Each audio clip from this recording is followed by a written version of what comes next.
What is up, guys? It is another Wednesday Night Worlds. I am getting suited up right now. First, let's go check out what happened last week.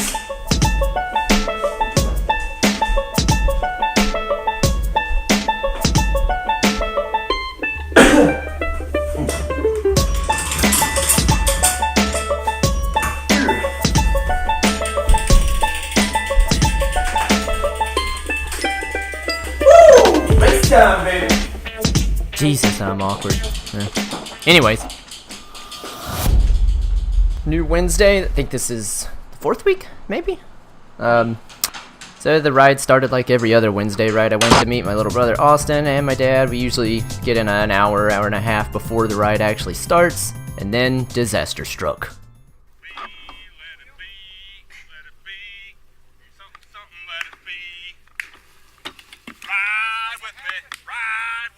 Yep, I had a flat tire. It was me being an idiot. The reason I got a flat tire, I had a worn out tire and I just didn't change it. But it was all good because I had a spare tube. Look at that technique right there though. Perfect. Until you screw up the second tube.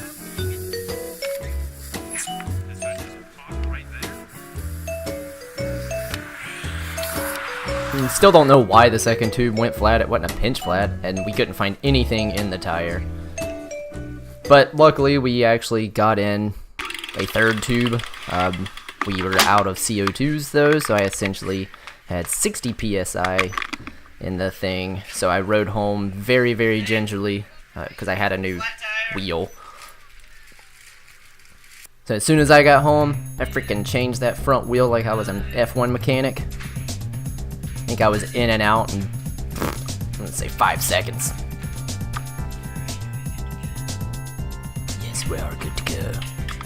Here's my pup. That's Huck Finn.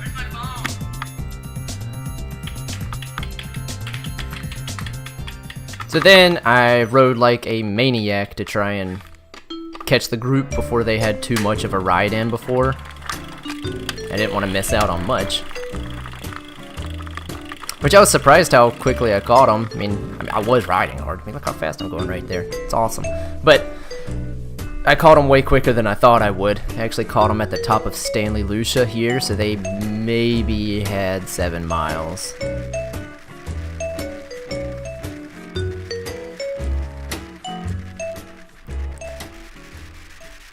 So there is the catch. We actually had a pretty decent sized group. All of the heavy hitters were there. I think on this ride we maybe averaged 23, mainly because we had a lot of stuff go wrong, which I'll get to in a minute. But I mean, all the usuals were here plus some. Jeff thought he was getting a flat tire right there. I think he was just making excuses for later.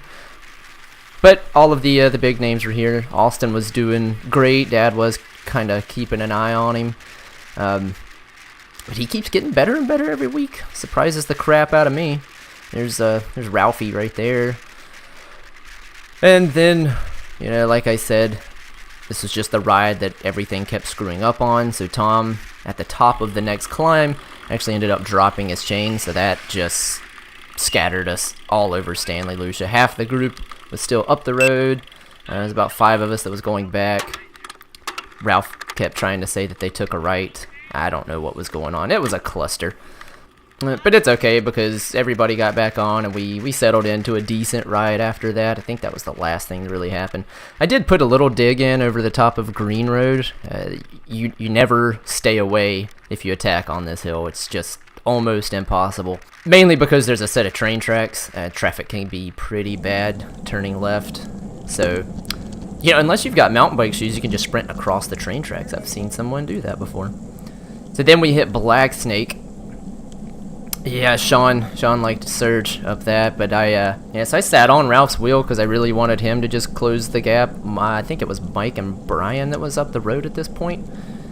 They had, I don't know, it was probably Brian doing a mega pull again, but yeah, I made him close it down.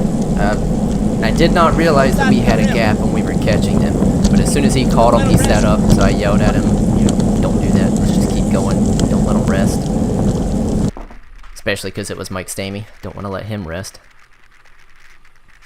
I didn't realize that we actually had a gap at that point from the group. It wasn't a big one, but it was a gap. So whenever Jeff came around me, I told him I would block for him. He later told me he did not want me to block because we already had the gap. He needed help. Yeah, that was pretty funny. Yeah, but at the end of the road, there's a stop sign, so you always get caught on this road unless you're really lucky. So it was all back together. We hit the sprint line here, and I wanted Jeff. I wanted to lead him out because I had won quotation marks the last 2 weeks in a row. I wanted to give somebody else a pull.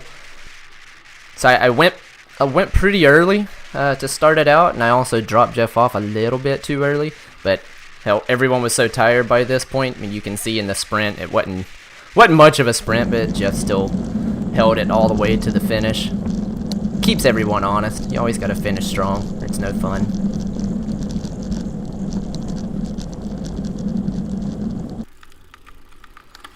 Then, week number 5? I think it's week number 5.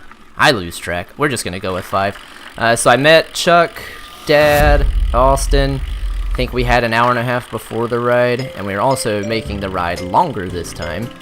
I think we only extended it by maybe 15 minutes, but might be 3 miles or something. I'm terrible with that kind of stuff. It's a good loop. The new loop, we basically add in 2 more climbs, and well, yeah, 2 more climbs, but there's a third kind of punchy hill. We basically just extend it by about 3 miles. Yes, that's how we're gonna go. So the first half of the ride, the whole ride was pretty fast. I think we averaged 23.5 for the entire ride. But the first half of it, we had such a big group, nobody was attacking. Everybody was taking their turns pulling. It was actually pretty fun. Not fun to watch because nothing really happened until we hit Black Snake, but we were over 24 average at one point. So then we actually hit Black Snake, which is where the fireworks started. So I think right now, yeah, so Ralph was doing this surgy thing. As soon as we hit the climb, he punched it, and then he'd know that we weren't coming, and then he kind of sat back up. So Tom kind of kept it at the same speed that Ralph was going, trying to go to the back of the group, just making him sit on. But you can see right here, once he was ready to go, Tom put in a pretty big dig, because he was trying to hurt Ralph for surging him. I thought it was funny. It was funny. But Tom did do a pretty good pull here. So once Tom pulled off, we actually had a gap. But as you can tell, Ralph was in pain, so I think Tom did his job there. We were all kind of hurting at this point. But like I said, end of that road, stop sign. So at this point, we are turning on to Killian Farm Road. This is where all of the fun happens, because it is a straight shot to the line from here, about maybe 4 miles. So if you want to attack and go off the front, this is where you can actually make it stick. And which I was going to attack. As you can see here, I start to pull off. This is when I was going to attack here. Brian picked it up. I said, nope, I got right back in the line. I was not going to attack then. And then the second time I wanted to attack, there's Jeff. He pulls over. And I think basically he says when he pulls off, he's going. So I wanted to help with that. I wasn't actually going to be in the break. But as soon as he picked the pace up, I just let the gap slowly open. I was going to make somebody else close it down.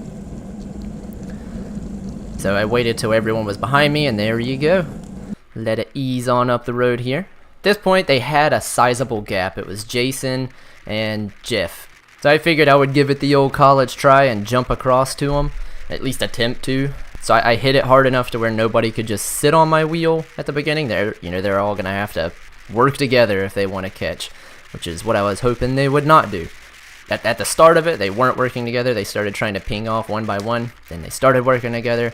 Once I saw the writing on the wall that Jeff and Jason were not going to stay away, I decided to just ease up and let the group catch, rest a second, because I figured it would just be the routine sprint to the line. So here was actually good. I was surprised. Ralph is still there, and he did a monster pull and caught the breakaway. not by himself, of course. We all kind of helped, but right here's the catch, and then he wanted to sit on. So this was a good move by Jeff. I was just gonna cover if somebody went with him, but he looks around. There's a lull. It's just like I've always said. Once the peloton of 5 dudes, not really a peloton. Once that happens, if you feel a lull, you just hit it and try to go for it. So technically, Jeff countered his own attack. It was a good move. So I was just waiting for someone to try and pull across. Everyone was tired at this point. Nobody actually did pull across to him, so hats off to him, because right after Ralph pulls off here, I figured why not give it a go, and I'll try and just sprint and see if I can't catch him that way. But I definitely waited way too long for that. It's like right here, you can tell Ralph about to pull off. Are you gonna pull off, buddy? Are you gonna pull off, buddy? Yeah, so right when Ralph pulls off, I kick it up. I do my sprint like normal. Like I said, it was a 23.5 ride, and it was hot. It was a really good ride. But I waited too long to try and catch Jeff. He made it to the line. I was actually closing it down on him faster than I thought, but it wouldn't have mattered. I mean, I had to set up. There was no way I was going to catch him before the line. So yeah, guys, that is about it for today. I am going on vacation soon, but I should have one more Wednesday in. So I guess I will see you fellas then.